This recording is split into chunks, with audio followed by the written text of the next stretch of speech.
Hola y bienvenidos de vuelta a otro episodio de Mexpats. Hoy tenemos un invitado especial, Andrew Cannon, quien es el experto y especialista en temas de felicidad y alegría, no solamente para adultos, sino también para niños. De hecho, vamos a cubrir varios temas, que se imaginarán son interesantes para tener una vida más sana, más alegre, pero va a ser en inglés. Así que esta plática va a ser todo en inglés, que después voy a traducir para que vean la versión en español de esta plática. Así que si le saben al inglés, pues podemos hacerlo de una vez. Lo pueden observar y si no, les estaré avisando cuando esté la traducción en español. Entonces vamos a hacer la transición a inglés y empezar con Andrew. So, now, I just did some small introduction about you, Andrew, and saying that we are just going to talk in English. And if someone can keep up with the English, then they can stay and watch us. And if not, they just need to wait for the translation. Welcome. Perfect. Thank you, Dario. Lovely to be with you. And let me just tell something about Andrew. Andrew is the founder of the EQJOY and the Arte and Size of Joy. So I think if someone is looking for having more joy and more blissful moments in their life, you are the person and your companies to go. I think I believe is the most important thing to go to the experts when it comes to a specific issues or topics or questions. So that's why I think we have in common many things. For example, bringing joy and helping people back. In this case, we are coming together mostly because of the Mexpats community, which is very interesting to me. And I really like it, that it comes from another culture, from another language that is also interested in helping back. So maybe if you want to share something about you, to have a small introduction from your side, and then we can start with the questions. Yeah, absolutely. Thank you, Dario. So I have to own up by saying I'm not always joyful. And I certainly haven't always been joyful in my life. So on a joy scale, we'll talk a bit about the joy barometer and the joy score. I'm roughly about a 7 out of 10 on my joy levels. When I reflect back on the dark times of my life, I was always down at a 40. So compared to that, I'm pretty good.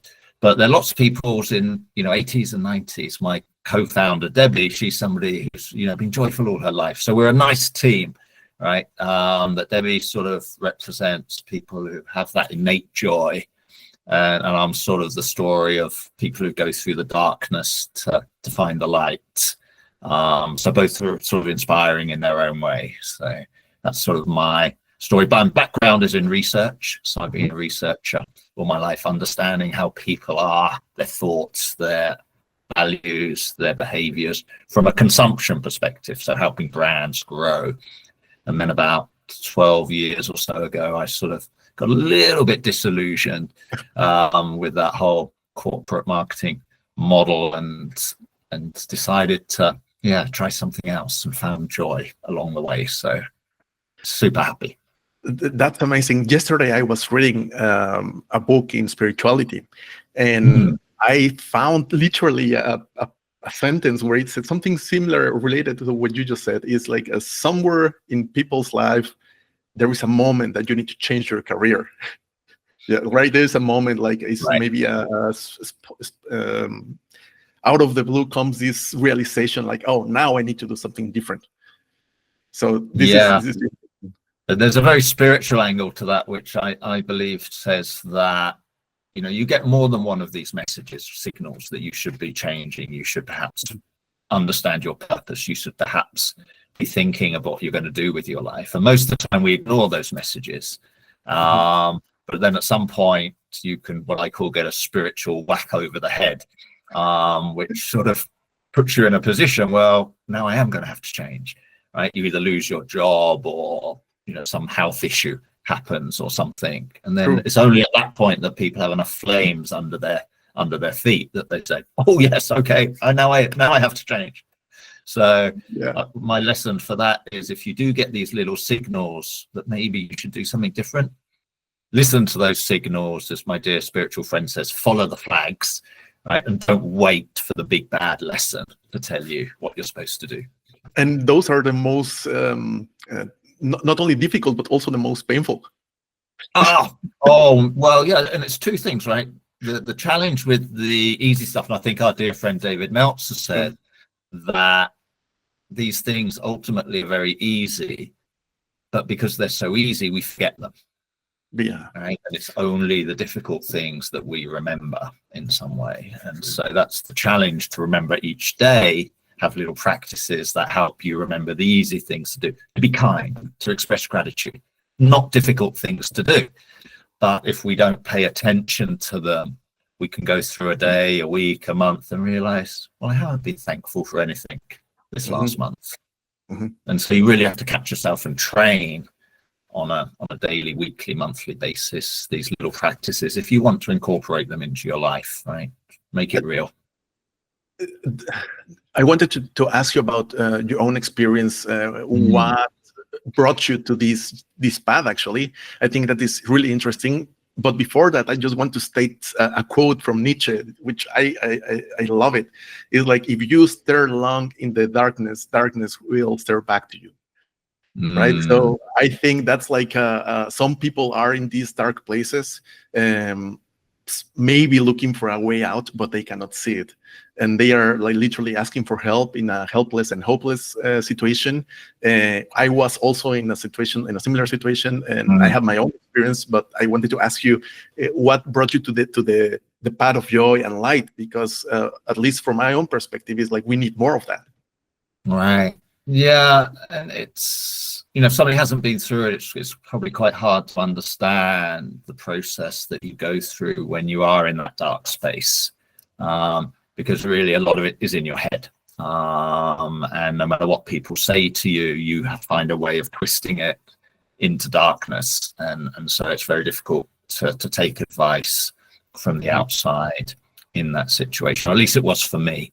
I was always a person who found my own solutions to stuff, right. And so I wasn't gonna ask for help even in this darkness. So I would suggest anybody who is there, do reach out for help. Do find it. It can help you get quicker through the process, for sure. But I think, the darkness, the interesting thing is, when you think about it, have you ever been, in a really dark cave, or, it could be a most massive cave? All you need is a little bit of light, and it illuminates that whole cave, right? And so I think one of the challenges with joy is that people see it as too aspirational, in a way that it's too far. When you're in a dark place, you look at somebody like the Dalai Lama and say, well, I can't be like that, right? My life is hard. I've got the kids to feed, and there's no bills to pay, and I don't even like my job. There's all this state of being in the life that makes people find it hard to think of joy in terms of the balloons behind me, right? So one thing I would suggest to everybody is say, don't be comparatively thinking when you're thinking of joy. True. Think about where you are today and how you could feel a little bit more joyful in the moment, a little bit joyful tomorrow. And just with these baby steps, you might look back after a year and find, oh, wow, I actually have come quite far. My dear friend, Nick Elston, who does a lot of work with people with anxiety and depression, could go as far as to say that, somebody who's been suicidal, a joyful day for them is not wanting to kill themselves that day, for actually getting out of bed that day, for actually opening the curtains. Right, all of a sudden those baby steps start going, and that was really my journey. It was so dark that I couldn't see any light at the end of the tunnel. Fortunately, there were two things that happened to me which changed the direction. One was a spiritual sort of light, in a way, of sort of being told that not now is not the time to go, and then my daughter was being born at the time. There's still work to do, huh? Still work to do, both on a big level but also on a personal level. Exactly. I'm needed still here, and both of those things kept me from making that decision, and to actually embracing life. But it was a long journey to joy. I think probably 3 or 4 years almost until I sort of started feeling that joy. So yeah, it can be a long, hard journey. That's why I say, you know, maybe don't be as pig-headed as me and not ask for help. But, you know, reach out to professionals, reach out to people who are there to help and offer support. Definitely worth it. There is one thing that I think we share in some ways, probably more in some ways, maybe less in some other ways.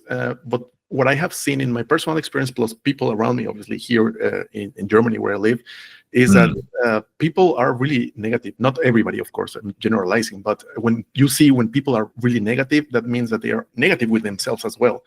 And you can also see, including myself, being resentful against people who are joyful. And I'm like, how can you be happy? It doesn't make sense. But what I didn't understand at the time was that it comes from within. That's the issue. It's like they are living some kind of joy in the way they are experiencing life. But then in my case, I was only focusing on the negative, right? So I was just too involved with this. So I just want to transition exactly to that part. It's like, from your side, what kind of barriers do you think people encounters into finding joy? At least that was my case. Yeah, but maybe there's relationship there. Yeah, I mean, and it's interesting, right, that there are sort of what we call external barriers and internal barriers.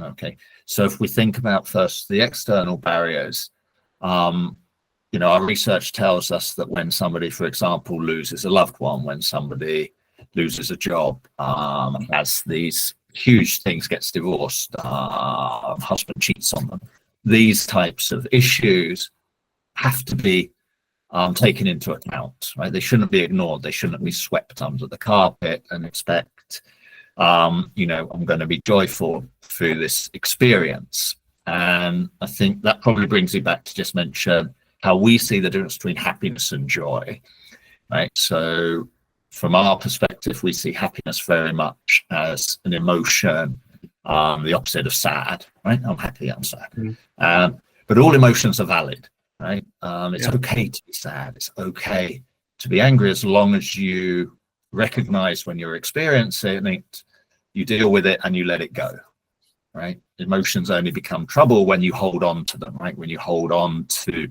worry, and that leads to anxiety, for example, or it leads to depression, or you hold on to sort of fear and it leads you down to hate. Yeah. Right? And so, but these initial thing that you're scared, that's okay. It's okay to be scared. If you're in the forest at night and you hear a bear roar, right? It's probably a good idea to be scared in that moment, but it doesn't help to be like the deer just stuck in the headlights, right? It's okay, what do I do next? So first of all, admit that these difficult life situations, these external things that can happen are real and they need to be acknowledged. But there's also a lot of external things we take on which we don't need to. So the media, an example. Exactly. That was exactly what I wanted to ask you, because definitely media is a troublemaker in our society in so many ways that we don't even comprehend. Well, we don't want to listen to, I suppose, we don't, there's, I suppose, you know, as a researcher, again, you know, there's so much knowledge out there on this that it shouldn't really be a surprise to anybody anymore. The dangers related to media. Now, again, media in itself, like technology, like money, they're not negative as concepts. Exactly. It's only what we as humans decide to do with them that can make them impact the world in different ways. The challenge specifically with media is that it plays into our inherent negativity bias. Right? Yeah. So what a lot of people don't understand is that on average, 70% of anybody's thoughts are negative. Right? So it's not 50-50. If we don't do anything, we will naturally be more negative, which goes back, you know, to the early days when we had to worry about lions and stuff like that, right? There's a lot of fear. So this fear, fight or flight mechanism is so strong, but still today, we still have that bias, which is why we click on the negative headline, not the positive headline. And so the media is not stupid, right? So they feed us more fear-based headlines. Our analysis, 7 out of 10 headlines on average have fear-based words in them. 2 are neutral and 1 is positive. Right? That's the average in an average media. So we're being fed every day. And that just used to be the newspaper in the morning, right? And we could put it away after breakfast. But now we're fed 24/7, more or less. Yeah. Constant stream of these negative headlines about things that we have very little possibility to impact in the moment. Right? There is a situation, a personal situation I had and still have with my parents. I think it has improved with time. I think one of the situations that helped me incredibly to start having a better life was to stop at all like watching the news. It just for my own decision. Like, I'm not watching news at all. That was like my first choice. Then I tried to persuade my parents as well. But now you have this situation, the external ones that you just mentioned, and I realized that after a while, these conversations is like everything that they were telling me, it was either from the politics or some issues that were happening somewhere else in the country. And I'm like, yeah, but that's not your problem, right? And they were like, no, but they are crazy and this and that. And I'm like, yeah, well, if you just stop watching the news, you will start seeing reality. Yeah, no, and especially during the pandemic, right, that people really got the understanding of how damaging that can be, right? Because it was like, again, 24/7, this X number of people dying, X number of people dying, X number of people dying. And so we were just fed that diet. But the main point, or 2 main points, one is that, again, and not only our research, but I can cite some research from Harvard, which says that 40% of our joy, of our happiness is in our control, right? And 60% isn't, right? So if you think for a moment about that number, everybody should think about the minority of things in their life are actually in their control, right? So stop trying to control everything, right? Accept that a lot of the things happening, even in your personal life, but more generally in the world, are not in your control. So why not spend a moment, and I'd ask your listeners to maybe do this after the show, spend a few minutes writing down what things are in their control, what things aren't in their control, right? And then really after that point, focus all your energy on that 40%, right? Everything, and let everything else go. Detach any emotional attachment. So I follow the news, but I'm emotionally detached from it. Right? Exactly. I have no you choose what you watch, right? Yeah, I can just scroll through it and just, okay, that's that. Not my monkey, not my circus, the Americans say. Now, this is in the present moment. Now, if you are concerned about something like politics, get active, get involved. Yeah. Make a difference. Totally agree. Right? But well, if you're not making a difference, the only real difference you can make is your energy. Right. And so let's go back to the 70%, right? So 70% you are negative, right? You are feeding into the world negativity, right? If you're not active. So your choice every day is, okay, what can I do today to change my thoughts first to be more positive? As you talked about optimism, right? How can you switch from pessimism to optimism so that maybe now half of your thoughts are positive, half are negative? Maybe one day they're 70% positive, 30% negative, but that takes active mind control of stopping throughout the day to ask yourself, hey, this last hour, how was I thinking? What were my thoughts? Was I adding to the fear in the world, the fear in my family, the fear in my surroundings? Or was I actually neutral or even positively impacting the world around me? And if everybody did that, then all of the world problems would be solved. But again, that's not for you to worry about, Dario. You just worry about your own moment today, right? Reflect last hour. How was your energy? Was it good? Or were you feeding the flames, right? Because this isn't a war we can sit out, right? Because as I said, if we don't act, we're feeding the fear, right? So you have to actively choose the other side and say, no, I choose to be positive. I choose to find joy even in the darkest place. And you know what? Everything that you're mentioning right now is making so much sense from 2 points of view. First, and I will talk first about the negative because it makes sense about the 70%.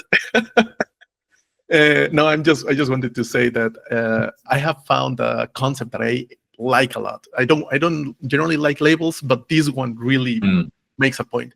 There are intellectual lazy people, meaning they just go with the flow, right? They just they don't want to see, they don't want to do their research, they just don't want to learn. It's just like whatever it's in front of me, I will take it, even if consciously or unconsciously. So when you say, hey, you need to put the effort, right, to do something to make a change, I just thought immediately, yeah, intellectually lazy people. And the other side is literally how much of that decision are you choosing to proactively be more positive. And this actually gave me the question that I had for you, I think even before this podcast, is there is a lot of people, including me, that think that positivity or too much positivity or joy is not realistic in many ways, because it's just like, I think it's like a concept that is not even tangible. And it's like, yeah, it's like, I can be happy, but maybe you can help me understand or grasp better that that concept. Yeah. So I see basically there's two paths to joy, right? There is what I would call maybe a sort of a spiritual, sort of emotional path, which is the one people find difficult, right? And then science also tells you there's a very practical path to joy, right? Which we call the recipe for joy, which means ultimately you need to understand what are the building blocks that can even get you towards joy, right?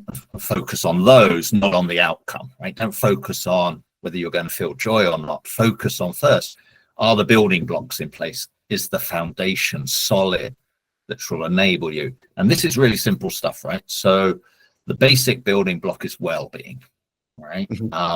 Focus on your well-being first. And that means your physical, your emotional, your mental, as well as, your spiritual well-being when we talk about more broadly spiritual, which I'll do in a moment, right?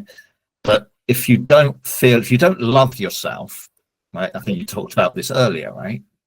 Your path to joy is very hard, right? So, well, let's see what we can do to actually start to find ways to love ourselves. What practices can we do where we can actually stand in front of that mirror one morning, give ourselves that hug, and just say, I love you.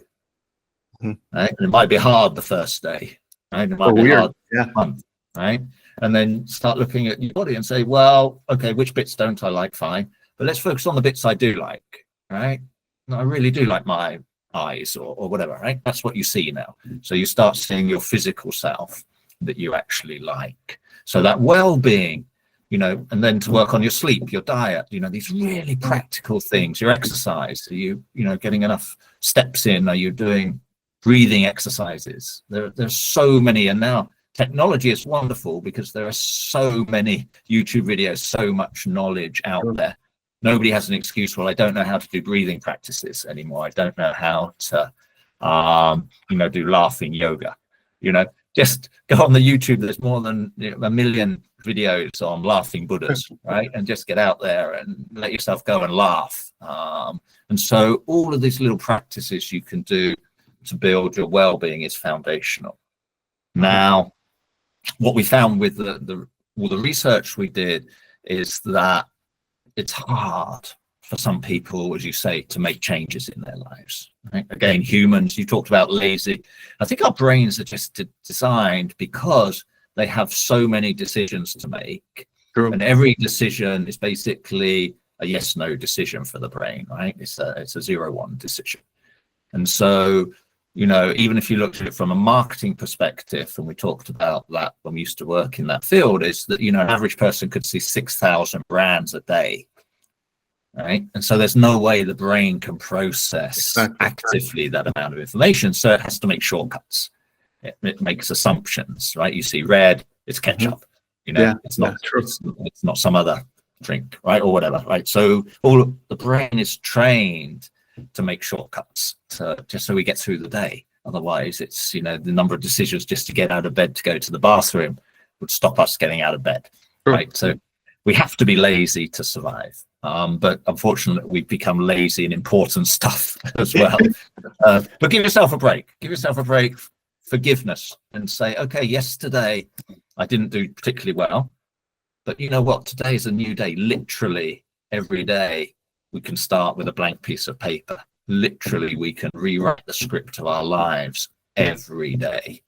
And I think when you wake up, have that thought, right? I forgive myself for anything I did yesterday or the day before, but today I can start a new life if I want to. Right? Would it be correct to say, I mean, maybe not 100%, but would it be close enough to say that aiming for joy and happiness in one's life is, first of all, not having negative emotions, or know how to deal with them, so at least you are in a peace state? Would that be fair? Yeah, or I wouldn't say that. Yeah, I mean, negative emotions are cool, right? I mean, I like to feel angry sometimes. I like to feel that fire. I like to feel sadness. You know, if I watch a good movie, you know, I can feel sad. A friend, something happens to them. I want to feel compassion. I want to feel empathy towards that person. So I wouldn't talk about emotions in a negative sense. Holding on to them, as I mentioned, is negative. That's a good point. Understanding to regulate the emotions, right, and to stop them transitioning into more negative behaviors. You know, that's what we try and do, especially with the children, to try and make them learn, for example, if they're frustrated with something, how they transition away from frustration to anger to actually then hitting your sister, right? Which is, you know, some of the process the little kids go through. But you can actually train them to actually, at the frustration point, to recognize that and start making different choices, which lead them to deal with the frustration, to let it go. And then they don't even need to go to the things. And adults can do the same. But if I can bring you back to the challenge with the well-being thing, that the research found it's not easy alone to make changes. So the next powerful joy ingredient is belonging, right? You have that sense of belonging, and that can be friends, family, broader community, online, offline, doesn't matter. But if you don't have a sense of belonging, finding joy is really, really hard, right? And making changes to your well-being is hard. So, you know, which is why we also get a joy buddy, find somebody who also wants to make certain changes and go for a walk together. It's probably easier to do that than go for a walk alone. If, you know, or decide to try new food, try it together rather than alone. It can help you get through these little setbacks that you'll have when you have a companion or more cheering you on. So, you know, we built this Year of Joy community as a place where people can come in en masse and support each other as they go through these changes of saying, yes, I want to live more joyfully, but God, life's hard. And somebody says, yeah, I know, you know, my mother also, you know, got ill last month, you know, and then they have a little coffee together, either virtual or real, and they talk about it. And all of a sudden you realize you're not alone. Humans. Yeah, that's very powerful. Very powerful. Yeah. And you know what, now that you are mentioning it, I thought about it, like it was my hypothesis. I didn't have like a way to make it for sure, let's say, to confirm it. But I thought about just here being in Germany, because we're also coming back to the points like why Mexpats, right? So being a Mexican or a Latino or a person living abroad, in this case in Germany or in Europe, especially in Germany, it's not very easy. It's actually very hard to make friends. It's very hard to belong here. So you can take it from both sides. Like either you need to make more effort to do it, or you can take the victim mentality, oh, it's hard, I cannot do anything. Because just for instance, in Mexico, it's really easy. You just you just know one person, and this person will introduce you to 50 people, right? So it's very, very easy. What do you think it's one of these challenges, and maybe just specifically for the Mexpats community, or what do you see would be interesting to start identifying and maybe taking the first step? You mentioned already some, but maybe there is some. Yeah, there. yeah. Sure. So first of all, Dario, congratulations on on Mexpats, because it is super important, especially when people are removed from their cultural background from a new country, a new place, right? That sense of belonging can be lost. So, having an online tool that helps people connect, especially in their own language, because you can also have the language barrier as well for many people, which can make life hard as well. So to have a space where they can be together is important. I suppose the two words that come to my mind is passion and hobbies as an extension, right? So I would say, again, if you don't know what you're passionate about, spend time working it out, right? And again, curiosity is the characteristic you'll need to do that, right? Because we have in our pockets this mobile phone, most of us, which gives us the whole world, right? And so anything we want to learn, we basically can do it in the comfort of our home, with our laptop, with our computer, right? So be curious and write down a list of what are you passionate about, what do you like, right? And that could be really simple stuff, or it could be something really unique, and it doesn't matter, but it's you, right? Just you. It could go back to, we ask people to go back when you're a kid. What did you enjoy doing as a kid? And you could say, oh, I really loved jumping in muddy puddles. Okay, maybe not appropriate as a 60-year-old businessman to jump in muddy puddles, but just think, okay, well, what feeling did you get from doing that?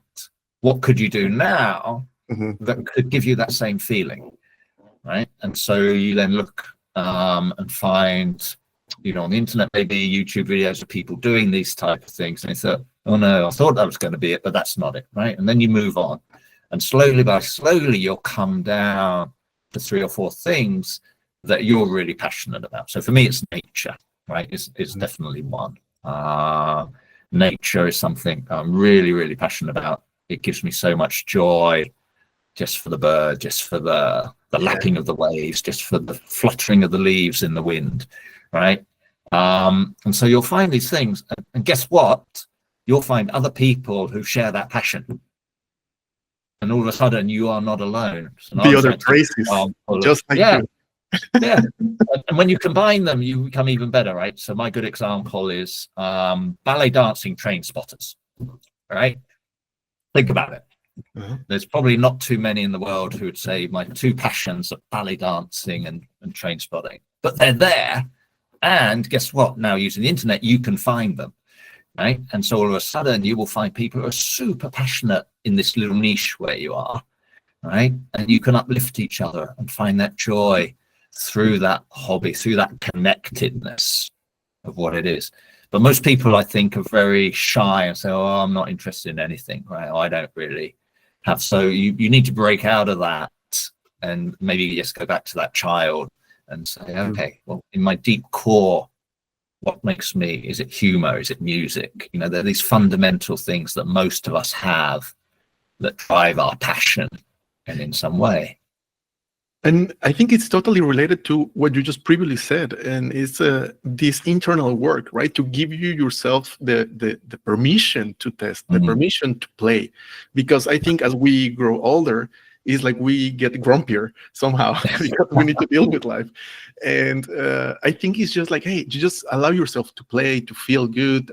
What you just said about well-being. And one of the things that I wanted to say about it when you were explaining it is, at least from the Latino community where I come from, I cannot say from all the regions, but where I come from, we are, as generally speaking, we are a pleasing people community, meaning we put others' needs in front of us, for us. So that's a big issue. Of course, it has its benefits, but it also has very big issues, because that means that you put everybody in front of you, and you're last. You're last. You don't have energy. You don't feel that good. You start feeling resentful. So what I did in some point of my life was to, hey, what if I just start helping myself first, and then I realized, oh, wait a second, I have more energy to help, or to give, or to be of service. Yeah, there's an amazing guy called Richard Louis who wrote a book on selfishness, and his research ended up saying that being selfish is the most selfless thing you can do, right? Because it actually ends up giving more to others than you thought it was going to give to you. So yes, you benefit from it, but others benefit. And again, this has to be done with the right intention. Okay.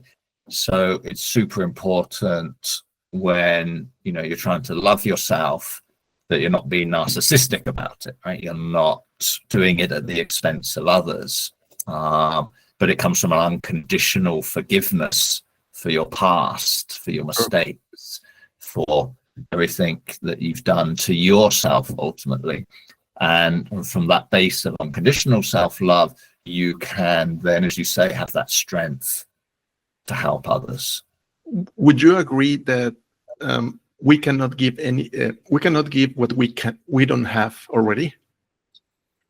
Yeah, no, I'm very much of the opinion, and I think because it becomes sacrifice, right? I think if you're trying to give without feeling good yourself, I think it tends to have a negative energy of sacrifice attached to it, right? You're not doing it with pure intent. You're doing it for fear of God or for fear of something, right? That has an energy attached to it that's not helpful. So I think the intent is super important, that only when you are feeling strong yourself do you have really the strength to help others unconditionally. Otherwise, you're always attaching conditions to it, right? True. I will love you if you love me, Dario, but otherwise I'm gone. Sorry, you know, and that doesn't help, right? I think we live in a society like it got more transactional, and I think that's why we are also losing a lot of the personal connections. And just coming back to the point that you were saying about sacrifice, I don't think you are doing it in that way. Actually, the contrary. I think you are being of service. I have seen also part of your work, which is EQJOY, which is helping children as well as adults. But I just wanted to ask you, how are you currently, and why EQJOY, right? Like, how did you start with helping children as a way of bring joy to the small or to the younger generations? Wow, well, that's amazing. So really the transition from joy to EQJOY happened because of two little words that I had as my guiding principles when I came out of the darkness, which were to be open and have faith. Right? Those were the two words that I just kept repeating to myself. Whatever happens, have faith that the path is right and be open to whatever comes to you. And the impetus from EQJOY basically came at like 3 o'clock in the morning through a sort of a negative emotional experience I'd had with my daughter the day before, where neither of us had acted with much emotional intelligence in that moment. And rather than deal with it, I let it sort of simmer. And then the 3 o'clock in the morning moment was, hey, you need to solve this problem, and this game called EQJOY can help you do that. And so 5 o'clock came, I was up, pair of scissors, paper, pen, and actually made the game there and then at 5 o'clock in the morning. Come 7 o'clock, breakfast, still a little bit grumpy. After breakfast, we get the game out, we play the game, diffuses the situation. And then I said, okay, well, you know, now we're friends again, we can go swimming. And we just about to get in the car, and she says, oh, but can we take that game with us? I want to play it in the car. And I thought, well, if the kid actually enjoys doing it, then that's good. So that sort of started a whole process to work on the research, to develop the game, to make it, you know, more scientifically foundational than just the divine inspiration, which was the spark. So again, it's seeing that divine inspiration and then acting upon it. And I think the acting is the most important. Again, somebody wise said to me that about manifestation, right? You know, the key to manifestation really is to have one step with the intention, right? One step with the visualization, and 98 steps with the action. True. I can totally agree with that. Yeah. If you're not going to act on it. So I can imagine that same idea maybe 100,000 people in the world got that night. Right? Did Yeah. anybody else act on it? Maybe not. That's very curious. That's a weird situation. I have asked this to many people, and every time we all agree. For example, in your case, you have this manifestation, that this spiritual spark of illumination. I don't know how to call it, and it's like, okay, you took decisive action. Amazing. You made something out of nothing. You just create an amazing game. But I think we all have or share some amazing thoughts like this, these sparks, this divine purpose or something like this, that destiny, if you want to call it, that we are given, right? Like as a gift. But we just think like, that's not important. But it's just weird that so many people have it at the same time in different places. It seems like somebody or something wants it to be done, and it's just picking people, right? Oh, absolutely. I think so. I think there's two things happening there. There is, as you say, everybody I think has gifts, right? A lot of people, again, when you ask the question, what are you good at? I remember being asked that question a few years ago and saying, well, nothing really. And then you really have to sit back and start thinking, and you ask other people and you say, oh, okay, yeah. And then you end up with a list of saying, okay, I'm actually quite good at these things. So that's one thing, that you recognize what are you good at. So therefore, when these opportunities come, you know whether to act on them or not, right? Is this actually something you could do? So, I could get an inspiration to go and build a school in, I don't know, Nicaragua. Probably not a good idea with these hands, right? I'd probably end up in hospital trying to do that. For somebody else, that would be a perfect way for them to achieve that mission through their skills, right? But I'm with you 100% that there are these things that are opportunities to serve that are given to many, many people, right? But who listens? Yeah, because that most people don't even hear the signal to start with, right? They're not open to that. I think it's as you just said, it is like hearing the signals or paying attention to them, connecting the dots, and in some way use your gifts. This is and not to expect it to necessarily happen first time. True. Again, we have this fear of failure in some cultures more than others. But for a lot of people, they don't act because they're fearful of, well, what are other people going to say? What are people going to think if I change my job and actually go and do something I love, right? Some people could be working in a factory but saying, you know what, I really want a little cafe on the beach. Mm-hmm. Right? Many people have that dream. Right? Yeah. But that's more like a postal image that we all have, right? Like having a margarita sitting on the beach. Yeah. What's that musical, In the Heights, about Puerto Rico? About that. La Suena, is it the dream or whatever in Spanish? Yeah. Andrew, there is one last question I have, but before I ask this question, is I just want to tell everybody who is watching or listening in this, the reason why we're doing this, as you can also maybe already see, is we want to impact you, the listener or the viewer, to have more joy, have a more belonging. You choose, right? You're free to choose. If you want to be with us and develop all these characteristics that we are sharing, you're welcome to. And one of the things that we want to do, or we are planning to do, is a webinar the next November 20th. I will link the description and the link below so you can join and hear more about this, because right now we're just covering the tip of the iceberg, right? So there is or I would say the secret sauce is on the other side of the webinar. So if you like what you're hearing, just go there, register, and join us there. It's for free. And so one of the last question I wanted to ask, how can people get involved with EQJOY? Yeah, fantastic. Well, there are certainly multiple ways that people can get involved. And obviously it's a charity that we run. So one of the simple ways is obviously to donate. And probably in the show notes, you can add the link to the website where people can go if they do want to donate towards the cause. So that would be one way they can help. Another way, if they're actually themselves involved in non-profits, that could be a charity, it could be a school, it could be a kids club, it could be a museum. we collaborate with all these types of organizations to give them the EQJOY game and the related materials for free. So we're happy to have these connections, to build these connections with organizations you care about, as one of your listeners cares about. And if they connect us with people who work with those organizations, we can make that happen. Right? So that would be the other way to connect. Number 3 is to amplify. Right? Again, through social media, through Mexpats, through everywhere, shout about it, shout about the EQJOY, shout about the challenge with children's mental health.